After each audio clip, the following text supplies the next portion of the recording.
Well, hello everybody, and welcome to our take on it, featuring Slim and Shona.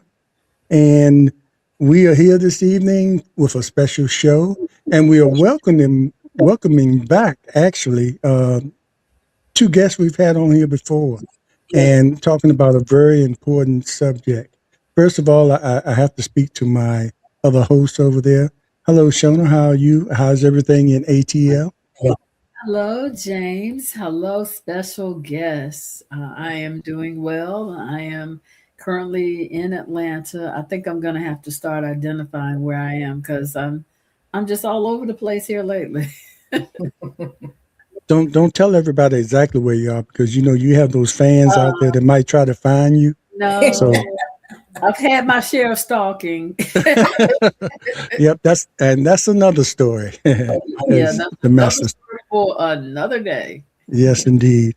Well, we have a fellow Greyhound here, Carol Smith Turner, That's right. fellow Greyhound, and actually, Shona, she would have been in your class, Yeah. if you hadn't have sort of advanced and came out in my class. So, Well, it's still my class. I still yes. claim that class. These are people that I grew up with. I was in class with them for years and years before I Spent jumped. more time with them than you did with us. Yes, I indeed. did. I Yeah, did. but you And I didn't remember want to take that chance. So, well, beautiful young lady. yes, indeed.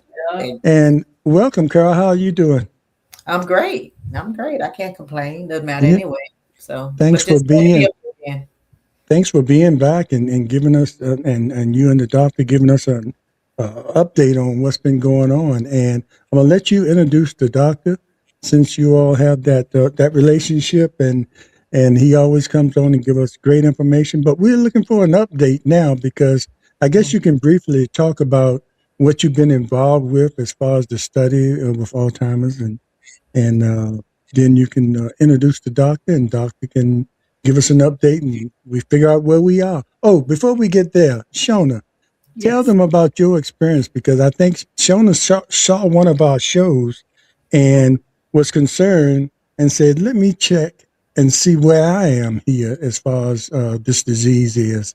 And talk about that, Shona, where you are. Actually, actually, Carol and Ray and Sherry Brown, they inspired me to reach out to find a study in my area. Oh, So I did set up to do one, and fortunately, there was really nothing to talk about. oh, good. Okay. Yeah, so Good. I'm so glad I did it, and I would Mm-hmm. encourage anyone to do it Mm-hmm. So, because so, still have some concerns because the faculties aren't what they used to be.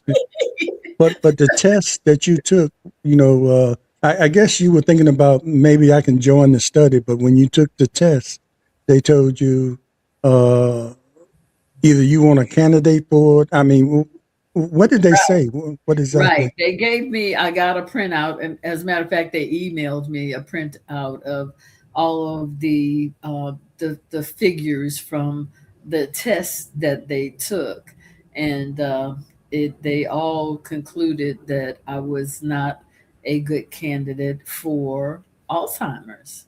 So that was good news for me. However, I was a bit concerned about those numbers, and I did end up taking that sheet. I printed it out and took it to my doctor, and he told me there was nothing to be concerned about. So that made me feel a lot better. But I'm glad I did it.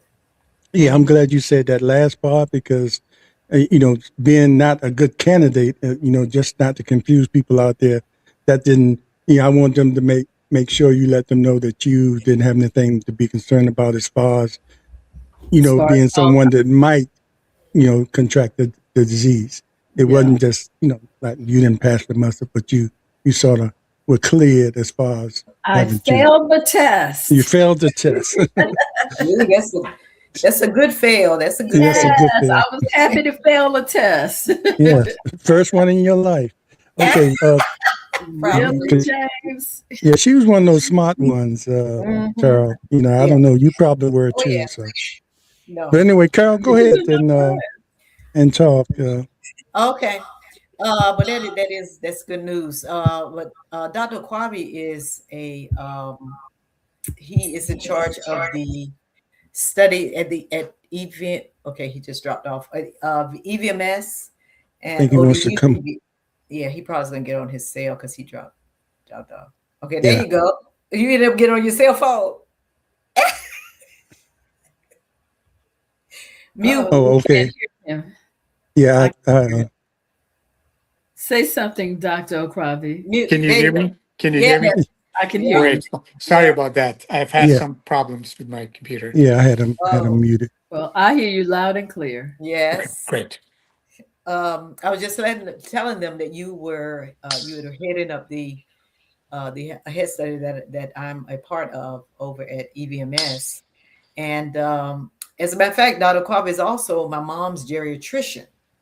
So my mom also goes and get her testings and get her reports um, on a regular, which we're grateful for, and that's one important factor in us even being able to connect this way because I don't know how much of our last presentation you do recall that we talked about, or I talked about the fact of the African American community being so inundated with this disease. And a lot of us are not doing what you did, Shona. We're hearing about it, but we're not going to get checked out and to see if we are um, maybe in the future, we're headed that way or not, whether it be genetics or whether it just be stress or whatever is going on with our bodies or whatever. So just for Ray and I both to be able to have the opportunity to be a part of the head study alone was a blessing for us, especially with the genetics in our family. My father basically his whole side, all of his siblings that did pass, they passed from that disease. Wow. So yeah, so and it's probably happening in a lot of other African American families as well. So it's always good to come back and give updates. It's always good to talk about studies when it comes to diseases that affect our community grossly. To have people to understand how important it is to get checked out, to join studies, so that we can be a part of providing the data needed for our community. And that's been the biggest of the problem. The data is not there. It's not there like other races are, and it's because it could be because of different things. Past things happening in the past and all of that. But it's important to know that this is a different day and time.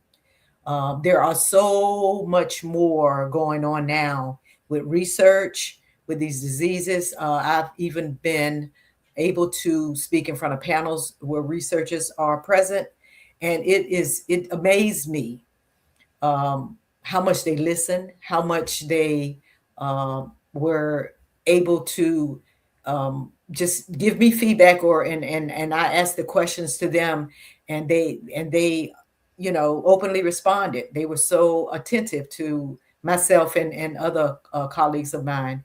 And I've never been in that position, but I feel myself as an advocate, and whatever I know, I share. So, and that's basically why I like to come on um, these kinds of podcasts and anything having to do with the public, letting the public know. Um, Dr. Kwabi, do you want to go ahead and I won't talk about where I am right now yet. So mute. Thank you. Thank you very much, Carol, and James and Shauna, for again inviting me back. This is a great opportunity. I'm very excited. And as you probably know, I've been working with Carol now I know Carol, I have known you now for probably 6 years or so, I think. Mhm. And when of course I was taking care of mom. I'm still taking care of mom, Mhm. and then after you kind of brought up your interest in participating in research studies, both you and your brother, which was, of course, a great opportunity, for us to work together. So then you joined our head study. You were actually patient, our first patient in our head study in our center. We have now 20 participants part of head. I wouldn't say patient, participant, actually. You are our first participant in the head study, and you were the first African American participant in the entire nation. Mhm. Now, one thing which is quite important, and of course, as you know, we all give you so much credit, but just to kind of give some idea about in terms of underrepresentation of African Americans in Alzheimer's clinical trials and other non-clinical trials related to Alzheimer's, is that the AHEAD study started recruiting participants in August of 2020, and we actually started in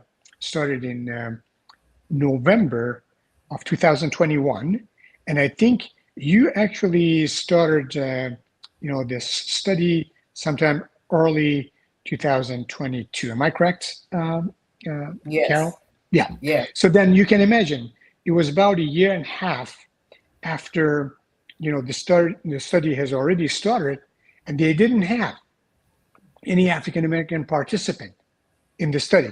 Remember that this is a study with like 75 different centers in North America. You were the first. Mhm. So that actually tells us, first of all, about you and about your, I would say, view and vision, and how we all are in the field. So then, we started in 2022, the beginning of 2022, and I think you finished your 4 year being in the study just a month ago. And we had just kind of a celebration in our office. And maybe we can share actually the pic. Oh, okay. Great. So Did this y'all see is, that? can you just, yeah, that's great. Wonderful. Yes. So this Mhm. is kind of part of our celebration. And then, right now we are in the open label extension phase, meaning that, of course, we don't know whether you were on medication or not during that 4 year of the study. But right now, we're quite sure that 100% that you are on the medicine that will, of course, attack those plaques, Alzheimer's plaques in the brain, and it will remove those plaques, from the brain. So it depends. If you were on the actual medicine during the last 4 years, then of course this will continue.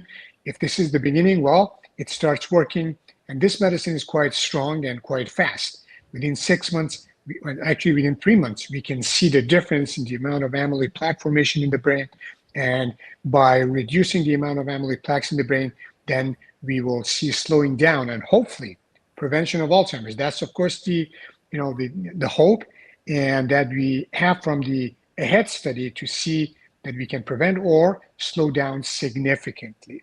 So congratulations to you, Carol, and I know that Ray is coming next Thank you. month. Mhm. And this has been great, and this has been exciting. Your involvement with our community outreach program has been just phenomenal. Your involvement at the national level, I can tell, the audience that how much you are involved, and you are a celebrity right now, and you are. Yeah, Carol, this So is for you.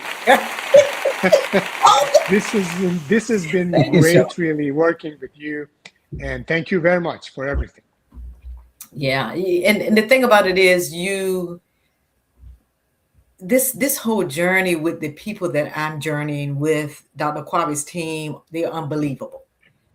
These guys are so precise at what they do.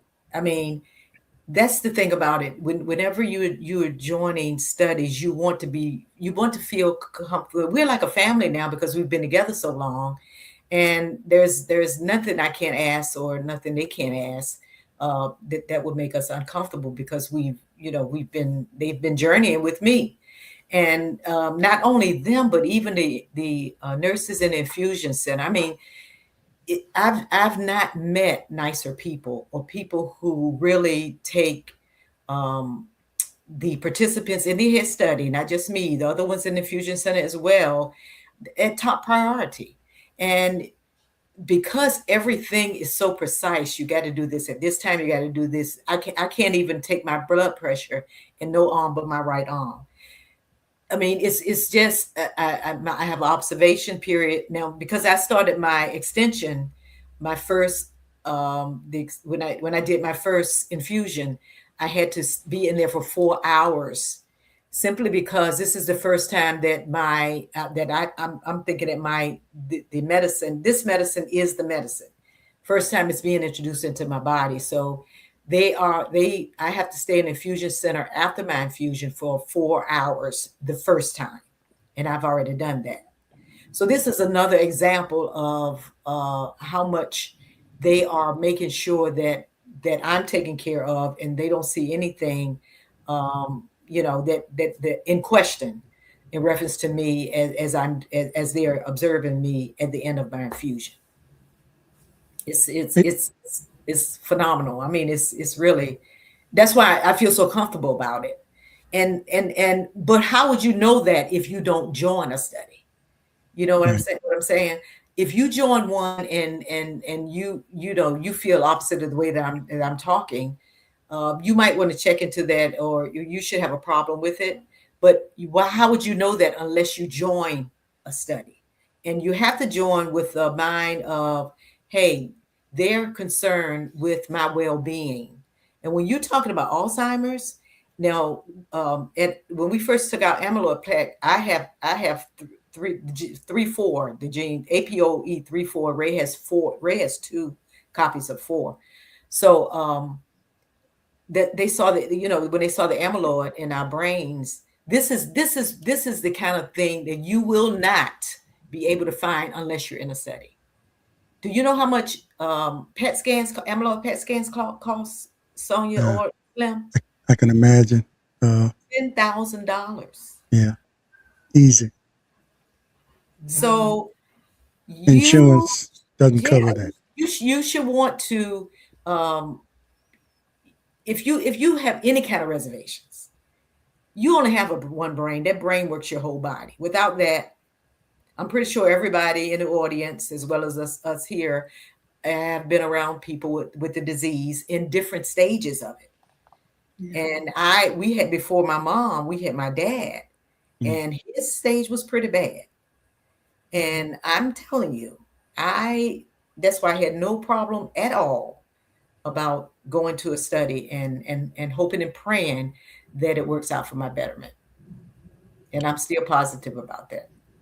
And Doctor, I have a quick question for you. And one thing that, thanks, Carol, for just kind of explaining about the amyloid PETs and the genetic testing. One thing that I would like to add is this: right now, we have really advanced the field amazingly. So we have this amyloid PET imaging and then even spinal tap that can tell us when people have no symptoms of Alzheimer's disease, meaning forgetfulness or dementia, but they started to build up those plaques in the brain. So we can actually tell even 20 years before people develop symptoms. We call it at the preclinical stage, meaning that people have no symptoms, like, Carol. We can predict whether they're going to develop Alzheimer's later on, symptoms of Alzheimer's later on or not.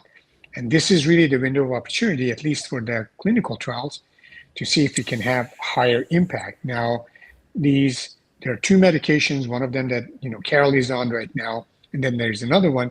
And these are both are FDA approved, and we give it in our clinic. We have 140 patients right now on these medications. These are people who have Alzheimer's and they have symptoms.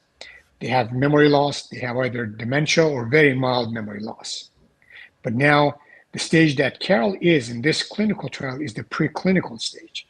And that's the beauty of these tests, that we can diagnose, again, 20 years before people develop.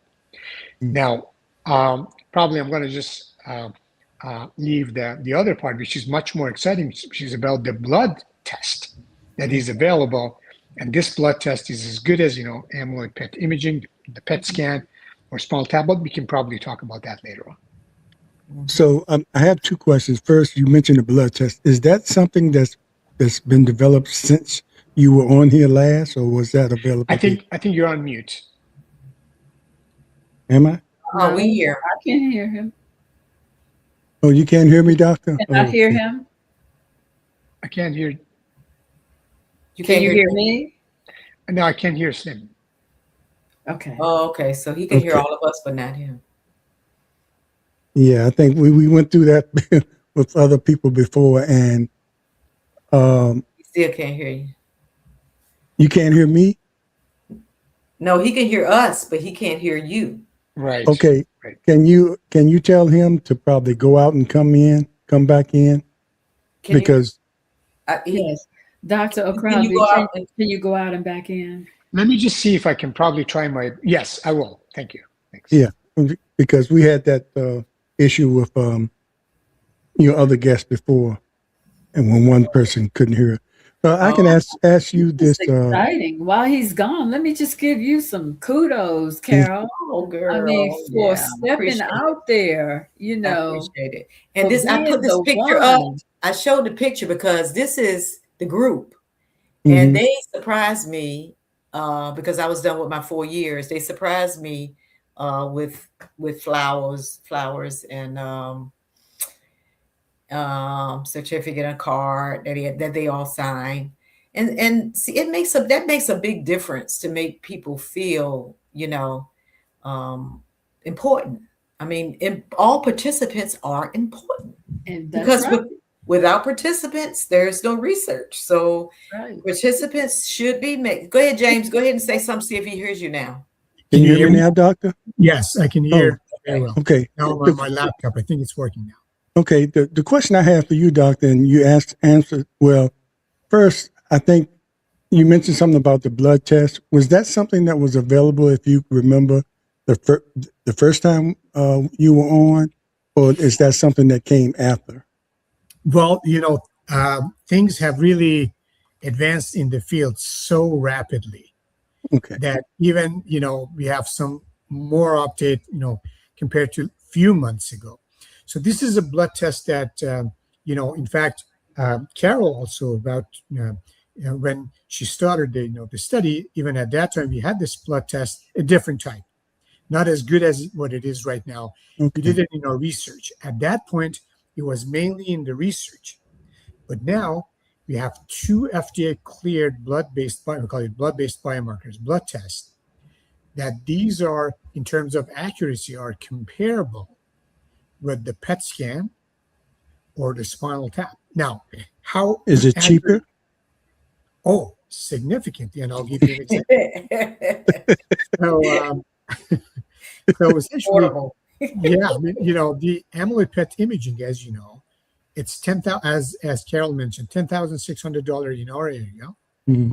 Of course, it requires facilities to go there and has some side effects, radiation as well, and then spinal tap is a little bit invasive. It's not available also in all areas. Blood test is something that everyone is familiar, right? So everyone has done probably dozens of blood, withdrawal, and it doesn't really create any anxiety, at least for most of us. And it's easy to do. In terms of the cost, if you compare blood tests with the amyloid PET imaging, blood test, the most expensive one is about $1,400 just out of pocket. I mean, the whole test costs that. It could be from several $100s, like almost $200-300 to $1,400, compared to a PET scan that's 10 times less expensive. And now, because we have these 2 FDA-cleared tests, Now, the insurance companies, they have actually picked up Mhm. uh, Of course. to cover the cost, Yeah. which is much better. We've been doing actually this test in our memory center, in our clinic, within the past 3 years or so, and I can tell you, it is very much comparable to the amyloid PET imaging and spinal tap. Amyloid PET imaging, the accuracy is about 90 to 95%, meaning that if this test is positive, 90 to 95% this patient has Alzheimer's. If it is negative, 90 to 95%, the patient doesn't have Alzheimer's. The other beauty of these blood-based biomarkers is that these blood-based biomarkers also become positive 20 years before people develop symptoms. So we can use kind of exactly the same for the same place that we use the amyloid PET imaging or spinal taps. And you can imagine, let's say 2 years from now, when the results of the AHEAD study, which is the prevention clinical trial, comes out, and let's say the results are positive, meaning that this is a phase 3 clinical trial. This is a big trial, more than 1,400, actually almost 1,500 participants in the AHEAD study. If this study shows positivity, meaning that we can slow down memory loss in participants like Carol, who have preclinical Alzheimer's disease, then the next step is that they're going to go before the FDA and get the FDA approval. Because right now, the FDA approval for this medicine is just for people who have symptoms of dementia or very mild memory problem. It's not for preclinical.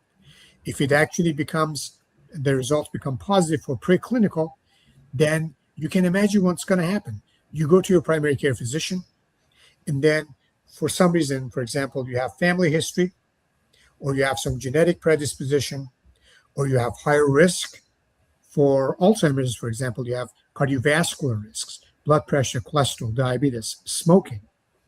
Then probably what we're going to do at certain age, like 50 years of age, we can screen you with this blood test.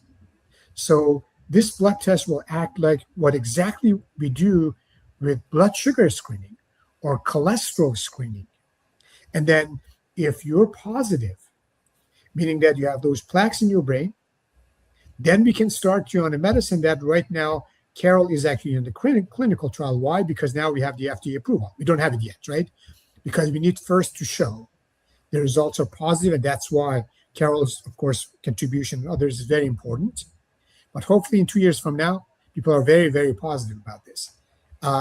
If the results are positive, then the next step is that get the FDA approval, and then I will be the first person to get screened in line. Wow. Hey, So, Doctor, I know, Shona, I know you have a question, but I just wanted to get this out before I forget. But anyway, is it the plaques that build up that cause this? Does that have anything to do with personal lifestyle, or it's just something that happens? It's just a natural thing that happens in certain people, because you have some people that may be adopted and don't know their family medical history. If they have that closed adoption thing, they have no idea, so they can't go on that. They have to go on, well, let me get checked out, and the blood test helps that be more available to more people. But is there anything just related to lifestyle that, it could be sort of like a preventable thing that people know, well, I better not do this, or it's just something that occurs This is naturally? a great question. Thank you for bringing that up, because it's really the opportunity to talk about that. In fact, there was a very, very robust article in Evidence that was published just a couple of years ago, I think in 2024, in very reputable journal, Lancet. And that is about prevention of Alzheimer's. What we know, based on evidence, that up to 45% of the risk of dementia is preventable. So yes, there's some, thing about destiny, but 45% 45% of risk is preventable. What are those risks? So, for example, in early life, education is very important. The higher, the better. Because when you have higher education, you train your brain, you train the connections in your brain. There are millions and millions of synapses or connections in your brain, and you make them much, much faster.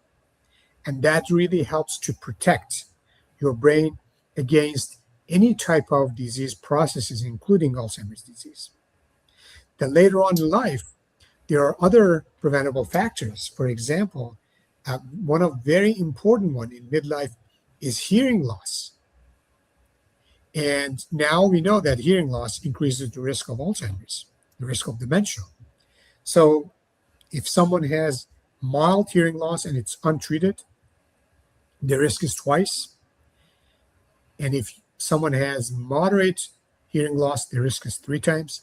And if someone has severe hearing loss, the risk is 5 times, 5-fold compared to someone who doesn't have hearing loss. So this is something that we can change. There are other risk factors as well. For example, sleep apnea. That's very important. We have simple solution for that, and that really makes sense to be cognizant of that. Or even just sleep disorders. If someone can't really sleep, enough, and enough sleep is defined as at least 6 hours per night, at least 6 hours, Straight 6 to through. 9 hours per hour. That would be really a good one. That would be a good one. So, I just think about those bathroom breaks. Get a certain age, you got to wake up or wear a diaper or something. Part of that is inevitable, right? But as long as you come back and you are able to fall asleep quickly, Right. that's Okay. Yeah. Not up the rest of the night. Yes, indeed. Yeah, but there are other risk factors as well. For example, pollutions, right? We know that pollution is also something that increases the risk, and the cardiovascular risks are very important. I don't want to really go into details, but cardiovascular risks are preventable as well. For example, the blood pressure, the cholesterol, the diabetes, smoking.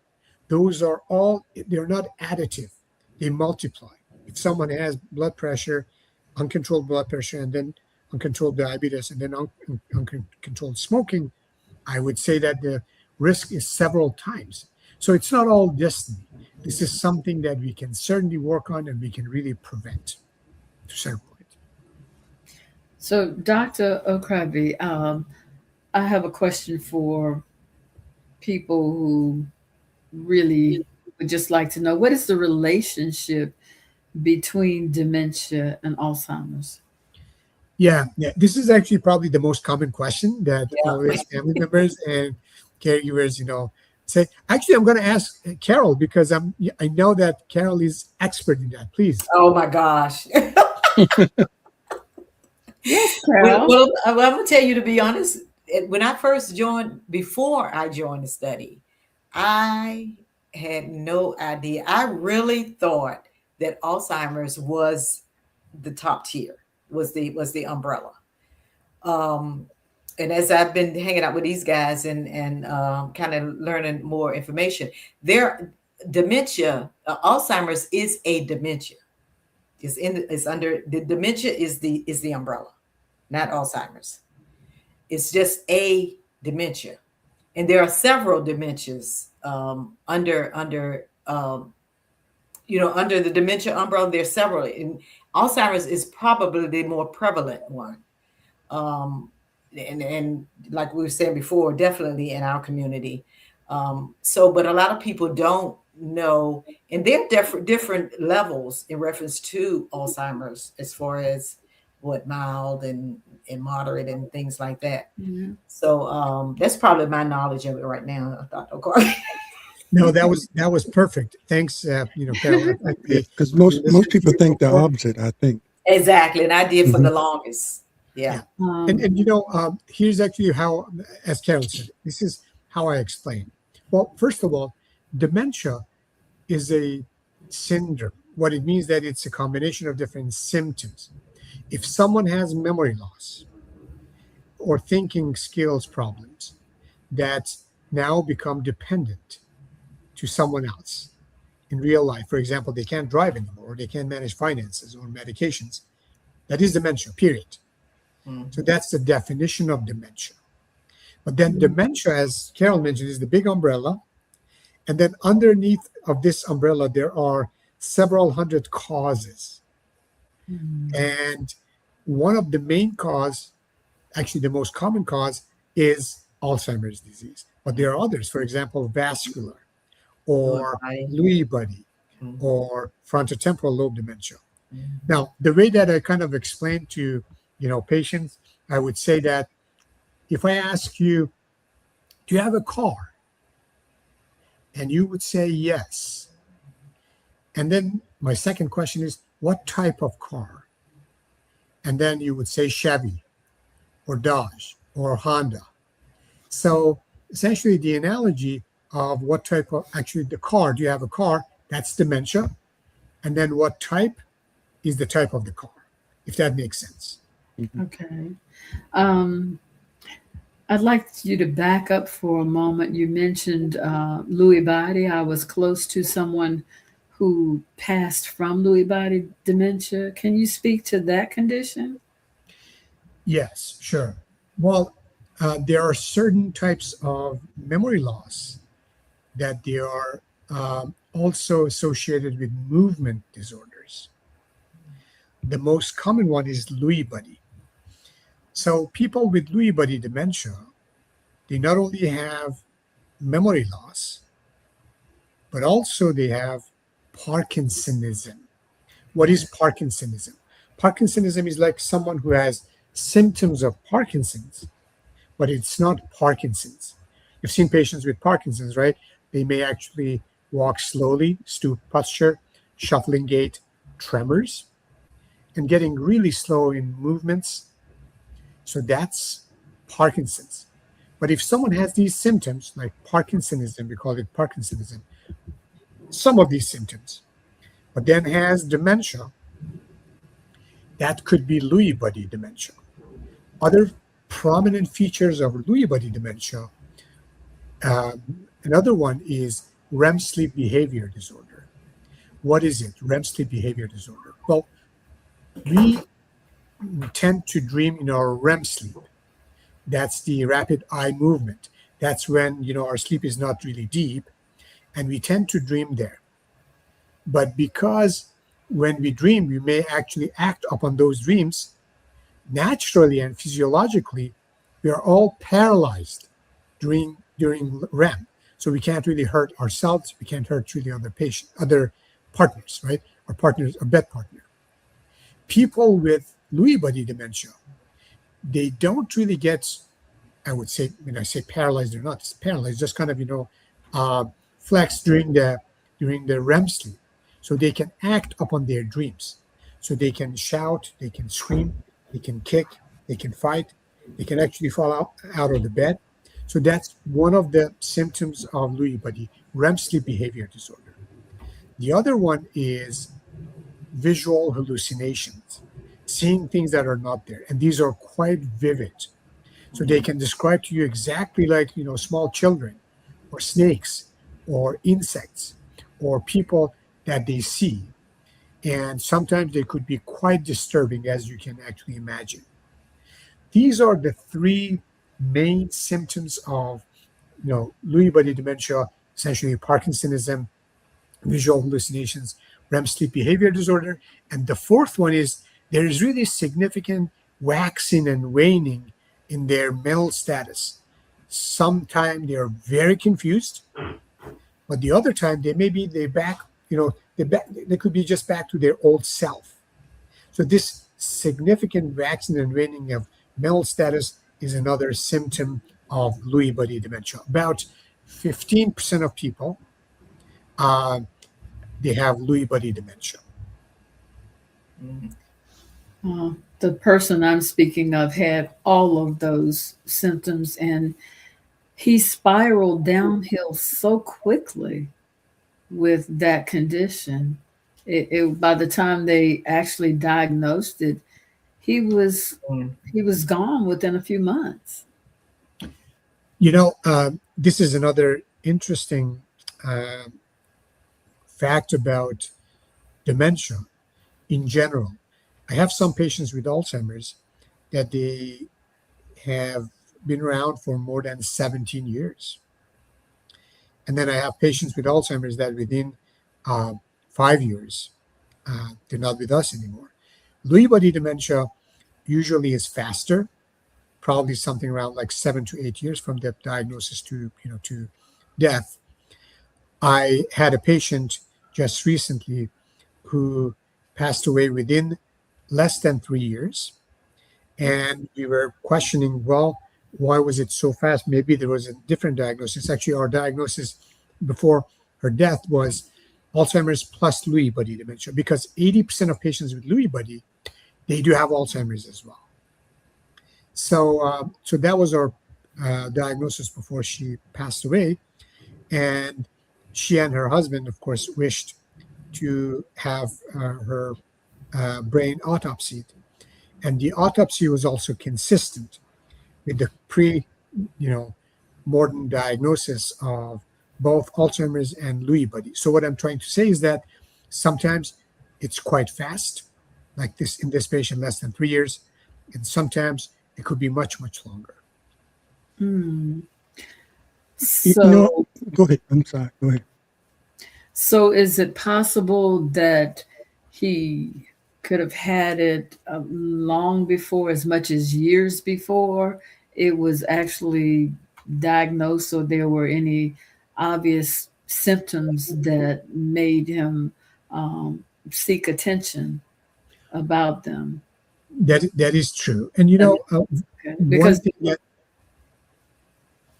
go ahead. I was going to say he fought in his sleep for years before they ever even diagnosed him.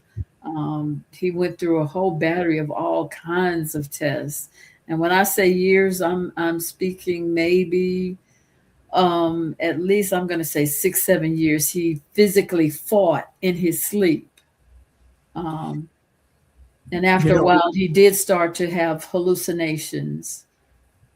Yeah, this is interesting what you said, because REM sleep behavior disorder is usually one of the first one. In fact, people may start having REM sleep behavior disorder 15 years, 20 years before even they're diagnosed. And REM sleep behavior disorder is very important. This is something that definitely is a red flag. People with Parkinson's, they may actually develop REM sleep behavior disorder, but mainly Lewy body dementia. 80% of those people who have REM sleep behavior, it may be something. So that's very, very important. And there's a good possibility that it was detected late in the game. And, it is not uncommon for us in our memory center, especially African-American patients, that we see them at the later stages. Like maybe every 2 or 3 weeks, I may actually see a patient who is in advanced stage of dementia and has never seen anyone because of stigma or because of what other reasons are, but they haven't actually come to the clinic. So this is very well known as well in the field in terms of getting to earlier diagnosis. There's definitely some stigma there. It's certainly concern with the people that are diagnosed with dementia or Alzheimer's. And one of my worries or concerns are the caretakers of people who are in different stages of this disease. I know it's different for a lot of different people, and Carl, you might, chip in on this one. How do you decide? When do you decide? Because there are different actions that certain people with the disease take. Some might be violent. Some, might smile all the time and be happy and always, they speak to a point where you think they recognize you, but they just, have that kind of attitude with them. But how does the caretaker, because it can take a lot out of the caretaker depending on the actions of the people with the disease, because a lot of times at a certain point, they don't realize, that they might not recognize their loved ones anymore, but the loved ones want to make sure they get the best care, and a lot of times they feel like they can give the best care. How do you decide, or when do you decide when it's best to,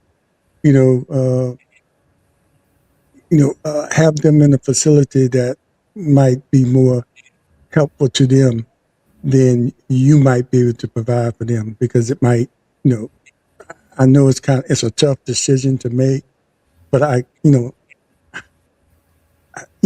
always, because it can really wear out a caregiver and affect their health. Just trying to care for someone that's probably no longer the same person that they were for years. But I'll go ahead and start.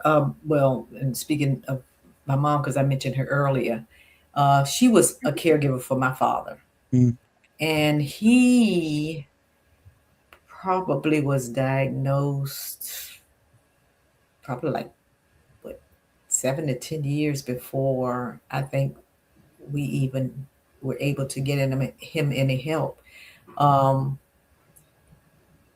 But because my mom was caregiving for, and you hear people say a lot of caregivers, sometimes they leave here before the patients that they're caregiving for, because of the stress and the things that and because of that, my mom did have, aside from her being diagnosed, other health issues that weren't taken care of during that time, which causes some decline along with the dementia, in reference to the body.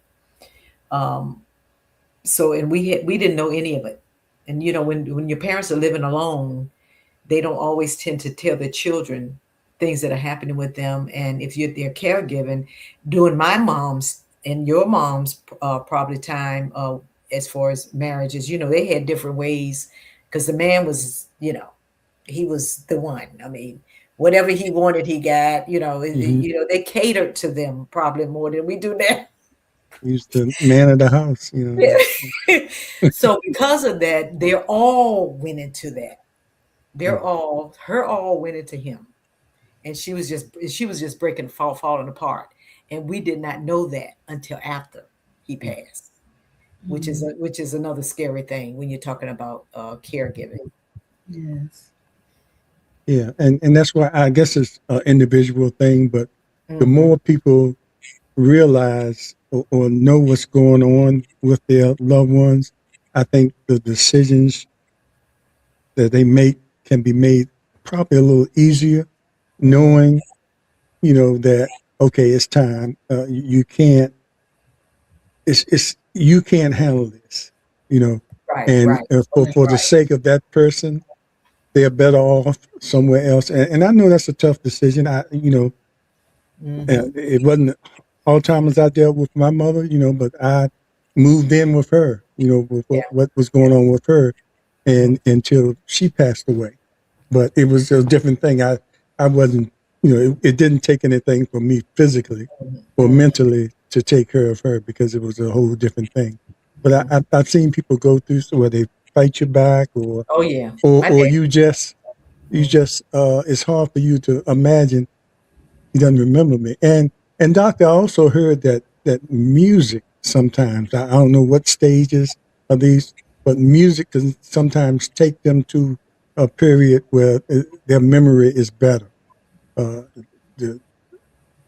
heard that, I saw that somewhere on a video or something, that music is something that really helps in the caretaking of someone at a certain stage of Alzheimer's.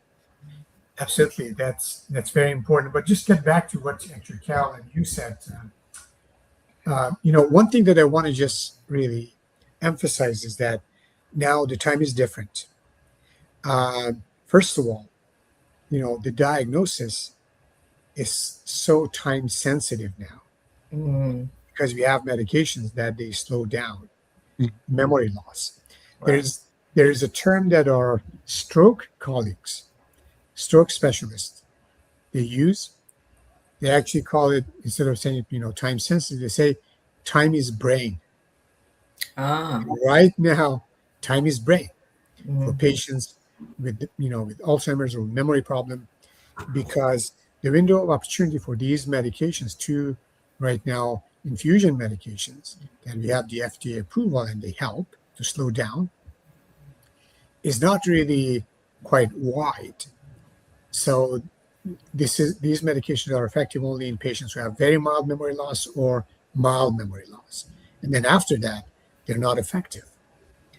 So that's one reason to probably seek medical advice as soon as possible. Mm. And there are some red flags that I can probably share later on if you would like to. Mhm. But another thing is that the federal government, Medicare actually, started for the first time in the history of Alzheimer's covering some costs to help mainly caregivers, not only patients, but caregivers. So there's a program called Guide Model, just Guide Model. And this program started last year. We have now in our memory center, we have 80 patients and caregivers part of this Guide Model. And the Guide Model provides 9 different services, including, medication reconciliation, accurate diagnosis, and also home visits. There's a licensed clinical social worker, for example, in our center that is available 24/7. So this is really like kind of a VIP, program. That person is available 24/7, and she also meets with us every week, and we talk about all of these 80 people that we have part of the guide. Another part that is now covered by this guide model is the respite care. And I hope that everyone knows, what respite care is. That, for example, for whatever reason, you're not available. You're taking care of your mom and you're not available. You have to go to a hospital or, you need to go run an errand. So for whatever reason, you need some coverage. And now this guide model actually covers up to $2,500, per year of respite care. It could be just adult daycare program. It could be just someone coming and sitting, with your mom, your brother, your husband, your wife, and just helping. So that's something that I think our patients are very, very excited about, and it's very, very helpful. It's a great service. Of course, you don't really get it when you don't really, seek medical advice. So that will be really the next step. Now, getting back to your, question, reminiscence therapy, right? So essentially, it's more of, music, especially the music that people used to listen and love to listen. That's very helpful, no matter at what stage. And there are studies related to agitation in patients with dementia, which is very common. Agitation is very common. Mhm. And people who have reminiscence therapy, either whether it's going to be music therapy or it's going to be like, the albums, photo albums, that's very therapeutic and it's very, very helpful. So we have good evidence on that as well. Mm-hmm. And speaking on that, my mom's church, it's a small church. They created one of her friends created a book for her with everybody's picture in it and their name. So when they call a house, I tell her, get your book so you know who you're talking to. And they love her singing happy birthday. I think she probably sang happy birthday to everybody in Portsmouth, Virginia. But I tell her to get the book before you call them and sing to them. Get the book. I mean, sometimes she does remember them, but her seeing a picture. And we also have my niece created a family book for her, picture book, and in it, everybody's. She described what relations they were to her, like my children and their children, her grandchildren, her great grandchildren. So we have those labels in the book. So and those are helpful because they really can't decipher a lot of that. And because even sometimes still looking at them, she still got it kind of. Sometimes she still don't know them, but it's better than not having anything in front of her at all. Right. So yeah, those are very helpful for people with dementia. Sounds like me in front of the Greyhound yearbook. I don't even recognize my high school picture. But anyway, and I think for everybody, it's so important to get that early detection, because if you know and you can participate in what kind of care you're going to have down the road, and you know what's coming at certain stages, it takes that burden off the family, and the family feels more comfortable in making decisions that you participated in. Say, well, if I get to this point, I think it's time for y'all, don't pay attention to what I say. It's time for you all to do this, for me, for the sake of myself and the rest of the family. So I think that makes it easier, I if agree. you know and you can participate in that. It's almost like an advanced directive, that most hospital like you to have, but this will go a little further than that. And you participate in what may happen, and it might not happen. It might be a cure by then, or especially if it's slowed down. But Hopefully, yes, indeed. but you got to prepare for the future. That's why the Yeah. studies are so important. The studies created all the medicines that we have now that are helping people Exactly. live longer and And they've curing certain all things gone, that there were no cure for at one time. and they've But all because of gone. studies, yeah. Sorry. And Go ahead. they've all gone through studies. People don't Yes. realize that everything in that drugstore went through a study. Right. And you take it, and you don't know what's in that pill. You don't know what's in that the ones that what you can see through. You can see through it, but you don't know what it is. So You have why to not? trust the Why? science. Yeah, exactly. So I mean, you trust that, but you're not gonna trust anything that has to do with your brain, the Mhm. most important organ in your body. I mean, I agree. that should be a no-brainer. That's right. I like that. I love that. So I'm always happy to come on, and I know Dr. Kwabi is as well. He's a wealth of information, y'all, and he's still got some left because he That didn't means you'll consider coming back, right? of course, of It's course. always something to talk about, just like, Exactly. advances. And the more people that see this, the more people will know to either get checked or Yes. know what to do if it's in your family, or being able to recognize the signs Right. in your loved ones before they know, Mhm. and being able to do something about it. But the studies. But I think your main thing too, if the studies uh, present itself to you, make sure you get involved. Exactly. Slim, can you just bring up one more thing, which is Sure. very, very important? Just kind of piggyback on what you said about, first of all, look, after yourself, of course, and your care, your loved ones. There are certain red flags that is very important for people themselves. For example, if you notice that your memory is slipping, right?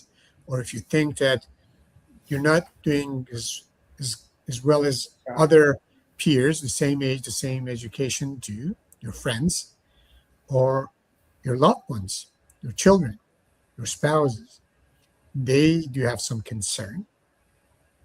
Those are red flags, especially if you have this concern of memory loss and then you have risk factors, for example, family history, or you have cardiovascular risks. Again, blood pressure, cholesterol, and diabetes altogether, your risk is higher.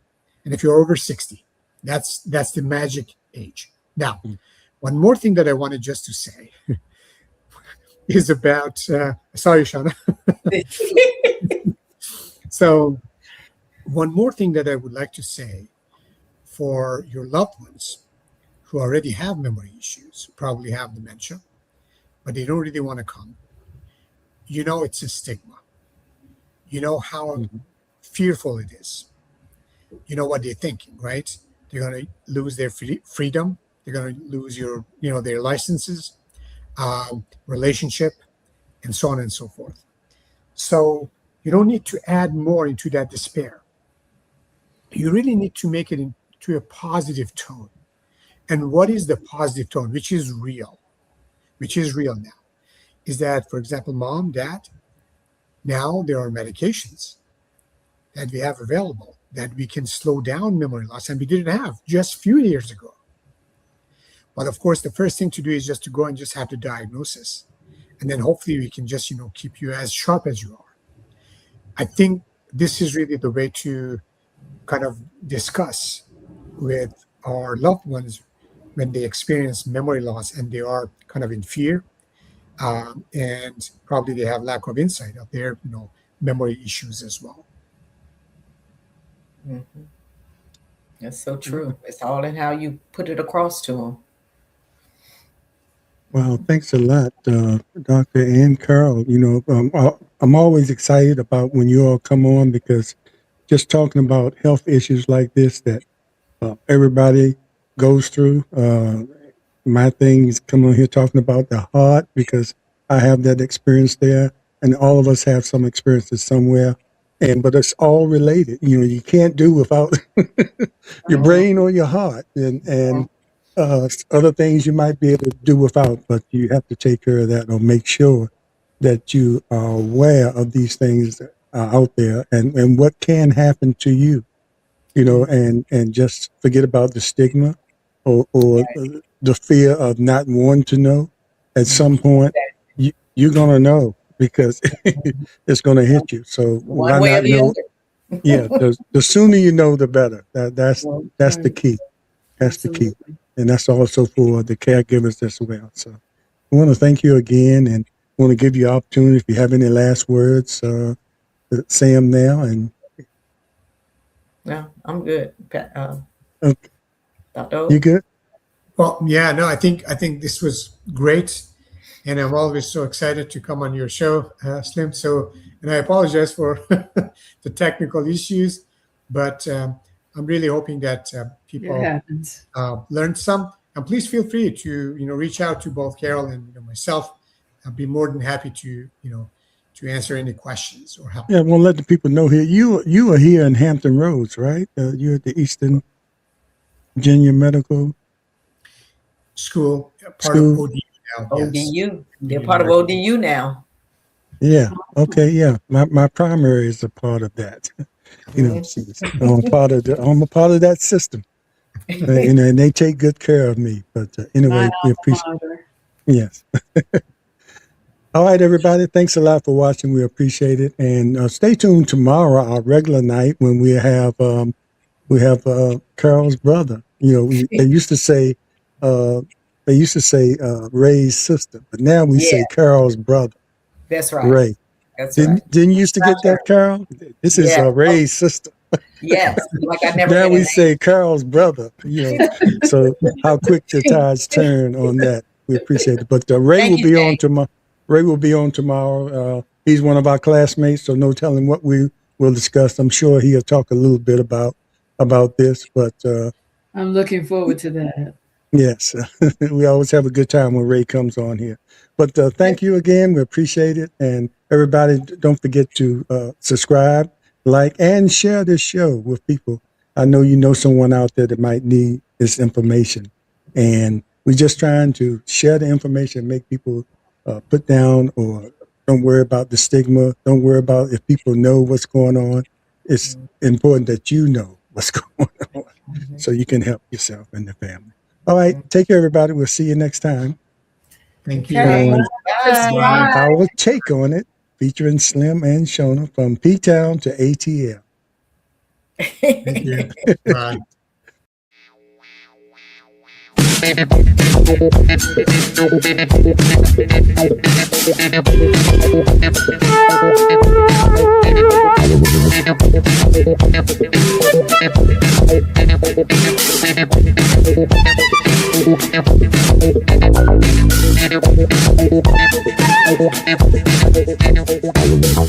you.